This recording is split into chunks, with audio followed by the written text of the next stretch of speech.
মদন, সকাল সকাল এত মন দিয়ে কি ভাবছিস? আজকে আবার কি কাণ্ড ঘটাইছিস? বল সত্যি করে, কি করতেছিস? চুপচাপ বসে কি ভাবতেছিস এত? কাকা, একটা জিনিস নিয়ে অনেক ভাবতেছি, কিন্তু এর উত্তর খুঁজে পাচ্ছি না। আমার একটু হেল্প করবা? বল বল, আমারে বল। তোর ওই ছোট মাথায় এত বুদ্ধি নাই যে তুই বের করতে পারবি। আমাকে বল, আমি বের করে দিচ্ছি। কাকি কি আমার যত্ন নেয়? অবশ্যই কাকি তোমার যত্ন নেয়। তোমাকে খাইয়ে দেয়, তোমার অসুখ হলে তোমার সেবা যত্ন করে, তোমাকে গান গেয়ে শোনায়।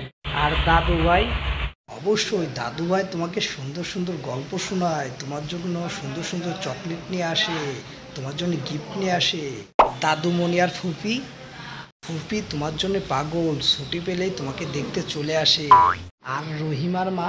ও তোমার অনেক যত্ন নেয়, তোমার বিছানা ঠিক করে দেয়, তোমার জামা কাপড় ধুয়ে দেয়, তোমাকে ঘুম পাড়িয়ে দেয়।